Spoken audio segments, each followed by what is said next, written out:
Good evening, ladies and gentlemen. My name is Hilmi Chung, and I'm your MC this evening.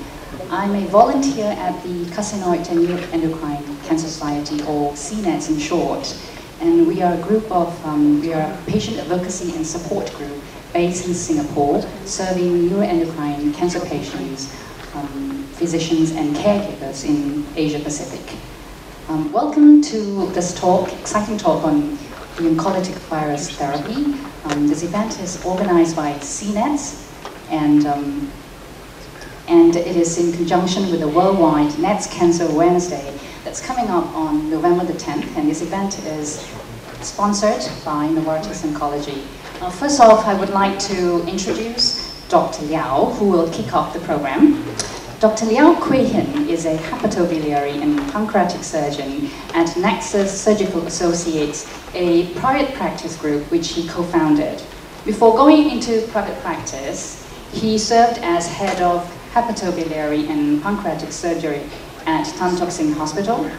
Dr. Liao has a keen interest in neuroendocrine tumors, and he's currently the secretary of our association, CNETS. As many of our NETS cancer patients will attest, he is an extremely caring and dedicated doctor who has received numerous awards for his excellent service to his patients. Now please join me in welcoming Dr. Liao Kui-hin to the stage.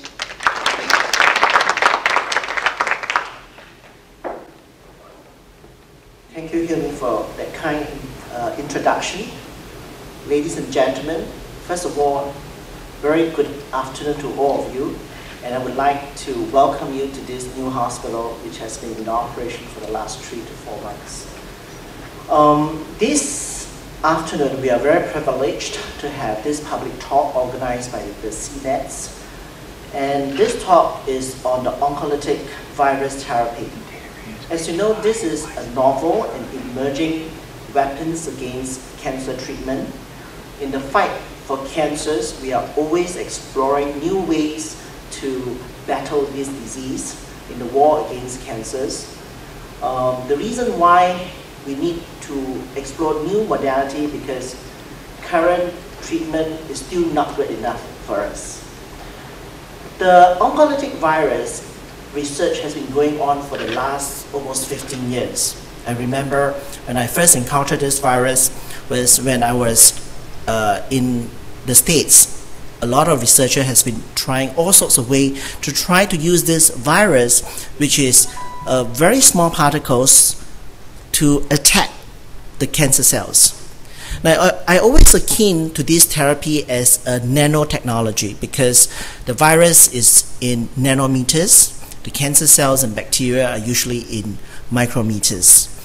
And some of this oncolytic virus can attack and drill a hole and kill the cancer cells. But of course, there are many processes that we need to overcome.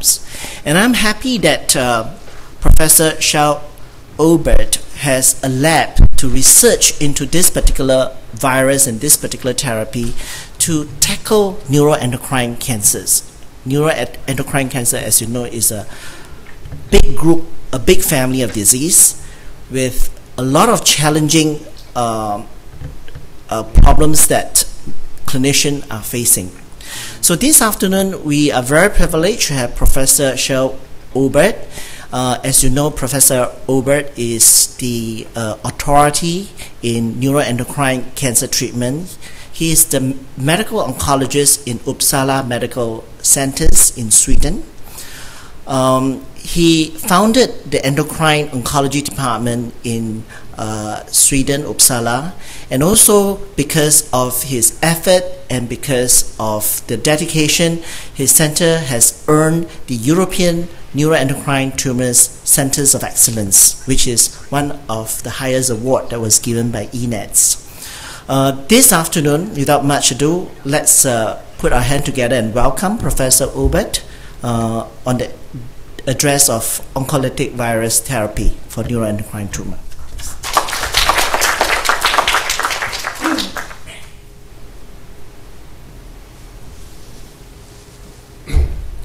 Thank you for this very kind introduction.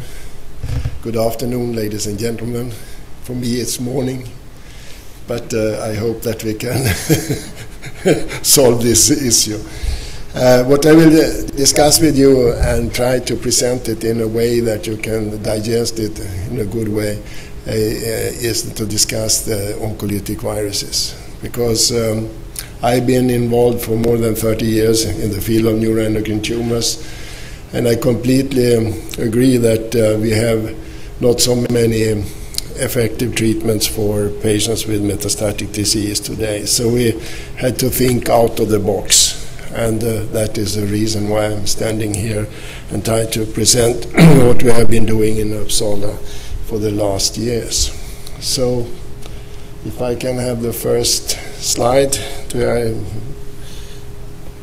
So, what is virotherapy? If we look at cancer gene therapy, that is a field that is emerging just now, and in Uppsala, we are working on genetically engineered viruses. Many of the viruses that has been used for a while is not specifically generated for a specific type of tumor, but we are working mostly with genetically engineered viruses that selectively replicate in and lyse cancer cells. We are also working on cytolytic T cells, which can attack the tumor and destroy it. And that is another field where we are working just now. If we look at the wild-type virus, it can be like this wolf. It's very difficult to handle. If you work with another vector, which is not specifically generated to attack a tumor, you have a lazy dog like this. But what we are working is the retargeted virus, which is the dog that can help the people. So why viruses? If you have viruses and let the virus replicate in the tumor cells, they release a progenovirus and further infections and killing of tumor cells. So when you get a virus, a single virus into the cell, they start to replicate and lyse the cells, and they can kill drug-resistant cancer stem cells, which is a problem. In most cancers, when you are killing off a lot of tumor cells, but the cancer stem cells are usually resistant to most treatment we have today. But the good thing with viruses is that they can also kill cancer stem cells. And the oncolytic cell death induced by the virus is also another provocative agent to the immune system. So usually the cancer tries to regulate the immune system around the tumor cell to be able to propagate and not being destroyed by the immune system.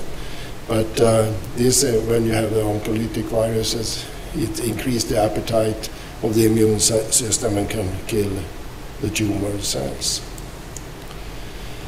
Just to show you how efficient it can be, we have here a cell line that has become resistant to cisplatinum. Cisplatinum is a drug that has been used to the most aggressive neuroendocrine tumors, the so-called high-grade tumors. And if you use higher doses of cisplatinum, of course you can kill it, but if you look at the concentration, it's very high. If you look at the virus effect on the same cell system, you can see that although it's the sensitive or if it is the resistant cell, you have a very high killing effect with rather low concentrations. So it's demonstrated that it's effective also in drug-resistant tumor cells. Another positive thing with the cell deaths is that they increase also different cytokines that are involved in also making the tumor cell more sensitive to the immune system. And so two of these are IL-12 and interferon gamma.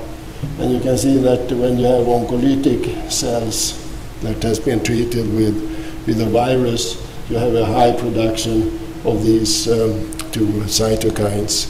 Whereas if you have just apoptotic cells, or if you have necrotic cells, they are not stimulating at all the immune system by increasing these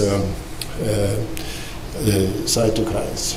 So they are very effective in stimulating the immune system through activation of the immune system. So there are a lot of viruses that can be used for this task force. We have been working with adenoviruses because we think it's easy to make them suitable for a certain type of tumor, to really engineer them to a certain type of tumors. But there are other viruses that are more difficult to handle: herpes simplex virus, vaccinia virus, measles, and so forth. And there is another virus that has been used in neuroendocrine tumors in US, Seneca Valley virus. I'm coming back to that because it's a picornal virus, it's an RNA virus. It's not specifically engineered for neuroendocrine tumors.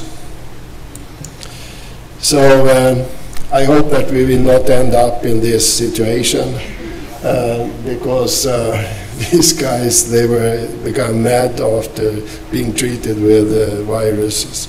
So I hope that our patients will do better.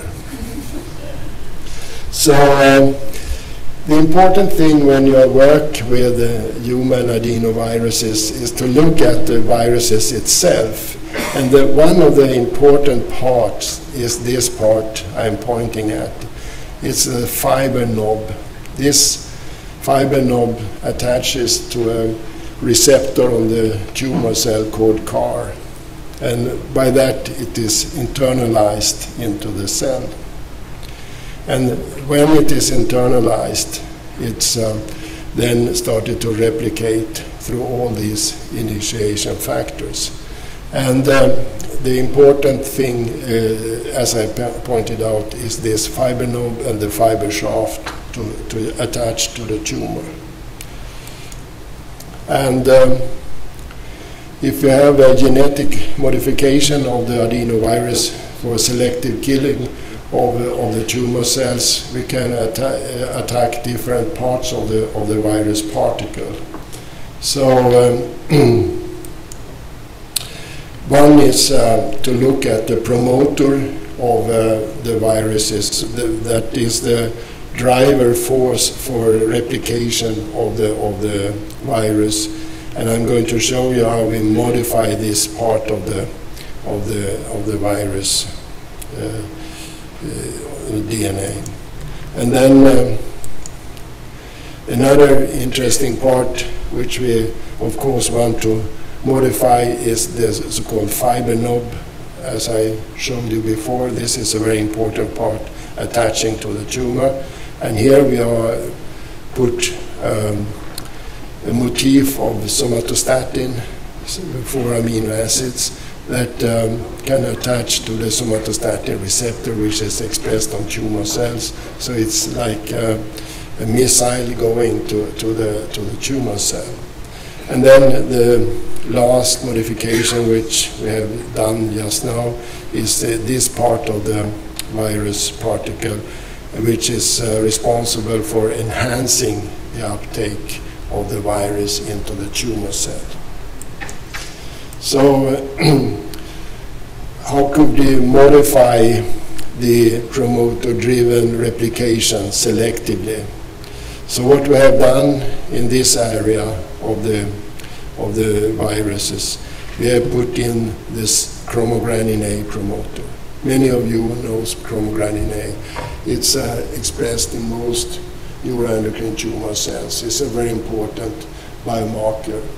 So the promoter for chromogranin A molecule is introduced into this area and thereby controlling the replication of the virus. So it cannot replicate in every tissue. It must be a tissue that contains chromogranin A.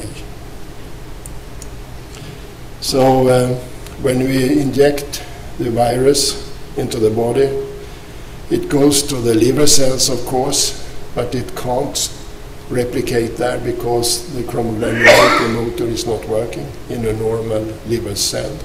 But in the carcinoid tumor cell or in the endocrine pancreatic cell, they start to replicate and infect other neighboring cells with a bystander effect. So this is essentially the mechanism how an oncolytic virus is acting. We can clearly demonstrate that we have this promoter included in our virus particles, because if you look at neuroendocrine tumor cells that express chromogranin A, these two cell lines are neuroendocrine cell lines. This is a carcinoid cell line, actually a pancreatic net, and this is a neuroblastoma cell line. And you can see very clearly that we have this promoter in this type of cells. Whereas if we go to a fibroblast, a normal cell, we can't find it. We can't find it in melanoma. We can't find it in bladder cancers. So this type of cells are not expressing chromogranin A and therefore are not activating this virus replication.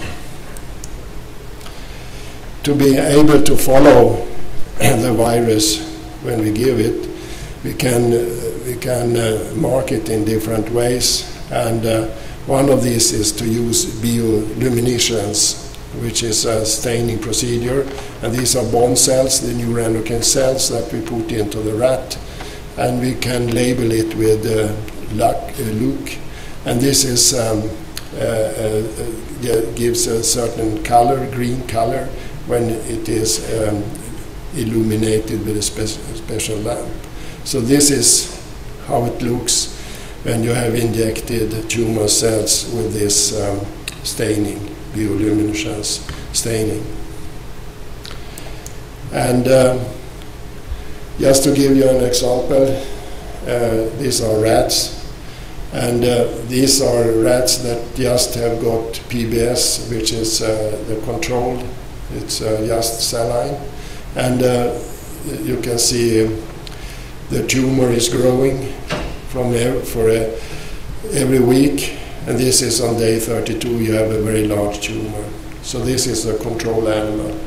In this animal, we have put in the chromogranin A promoter virus construct, and you can see, of course, we have a tumor because we have injected tumor cells, but you can see it decreases in size for every day, but still after day 32 we see some tumor left, but it has been a significant destruction of the tumor compared to controlled animals.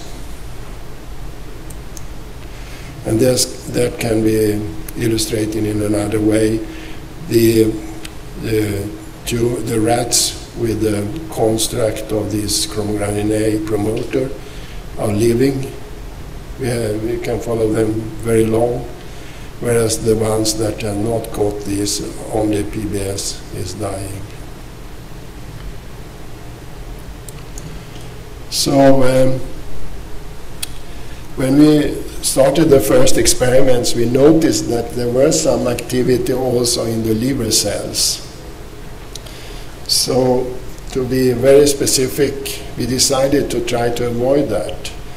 So therefore, we made a new construct with two microRNA. MicroRNA are small RNA particles that are involved in regulation of different genes in the body, and also regulate proliferation and apoptosis and all that things.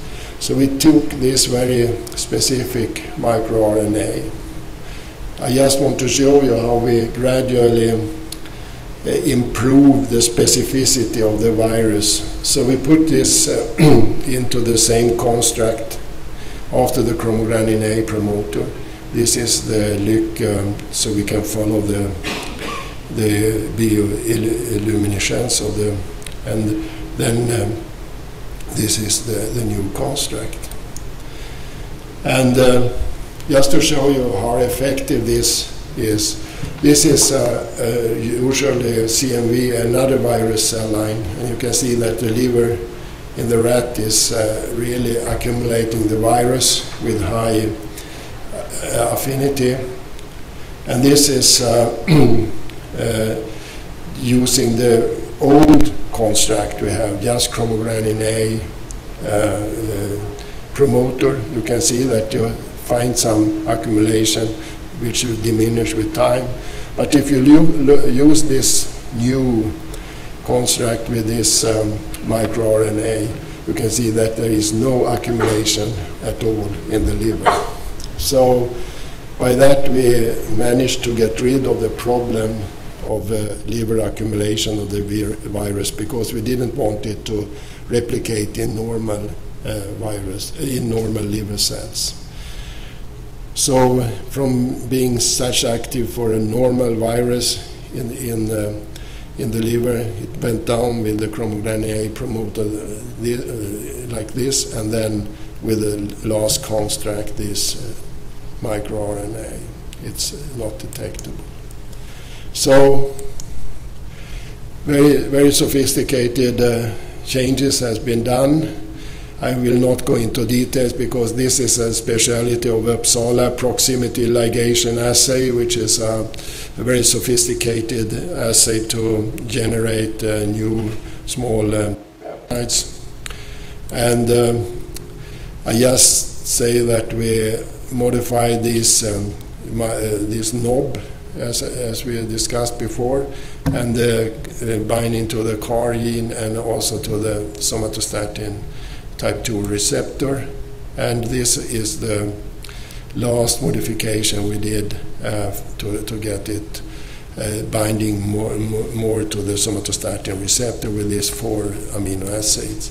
And the last modification, which made it possible for us now to patent this virus, is this last modification of the skeleton of the virus particle, which made it more easily taken up by the tumor cells.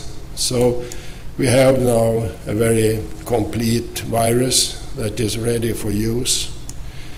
And the construction of these oncolytic viruses have been in different steps, taking it from the chromogranin A promoter, microRNA targeting, and then this last modification for the modified capsid, which make it even more, get it more included into the tumor cells. So the next step now, we have a ready-to-use in human virus. We had to raise money because it has not been supported by any of the medical foundations. And we have also now patented the last modification, and we are planning for the phase 1, phase 2 clinical trial, which I will run at our Center of Excellence in Uppsala. So what we are doing is not just local injection this is done in prostate cancer, but what we will do in at our center is we will select patients with advanced disease, with liver dominant disease, and it's quite common for many of patients with pancreatic neuroendocrine tumors that they have liver dominant disease. And then we will inject in the liver artery this virus, and we'll do it 4 times with about 4 weeks in between. And then follow it very carefully with the most sophisticated PET scannings and other methods to see where the virus take place and where it is working. And we know that we need sophisticated methods to analyze the effect. And of course also in the beginning to check the safety. I want to mention the other virus that has been around for more than a year now, the Zika virus. It's produced by a company in US. It's not a specific virus. It's not engineered for neuroendocrine tumors, but it's a natural occurring RNA virus. And it has demonstrated some selectivity for neuroendocrine tumors. And these are some early data in medulloblastomas, which is not actually neuroendocrine tumors, but they have demonstrated some activity. Those patients, those rats that has not been treated are dying off, and those with different concentrations of the virus is living longer. So what we can say today is that the clinical experience is there with the virus treatment, and the first phase 1 clinical trial has been used in 30 patients with cancers with neuroendocrine features, including small cell lung cancer. But that is a different, more aggressive form of neuroendocrine tumor than we are usually working with small intestinal carcinoids or endocrine pancreatic tumors.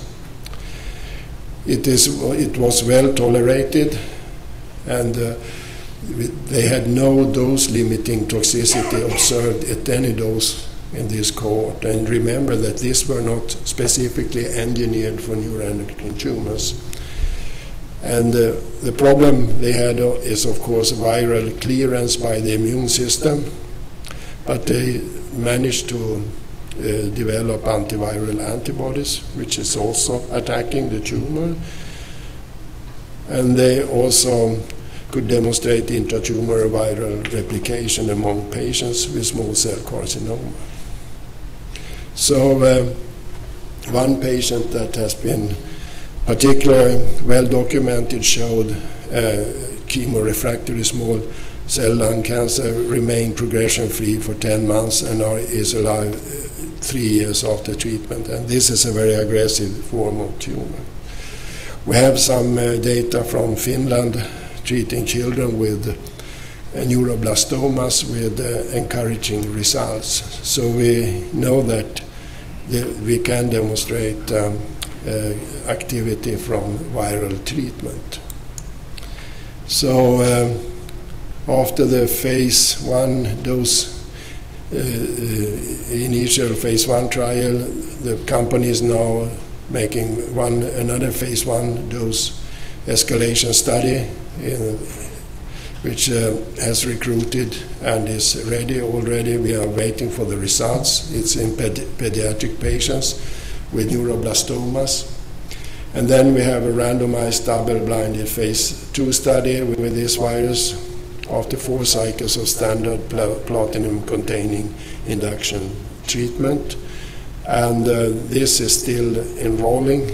They need about 100 patients for this study that will demonstrate the efficacy of this virus compared to standard cisplatin-based treatment. And as I pointed out, we think that virus can wipe out the stem cells, which is not possible with standard chemotherapy. So by that, I thank you very much, and I want really to acknowledge the group that has been working with these viruses. I'm just trying to organize the clinical trial, and of course I've been also giving them some input from the field of neuroendocrine tumors. Thank you for your attention. Thank you, Dr. Oberg.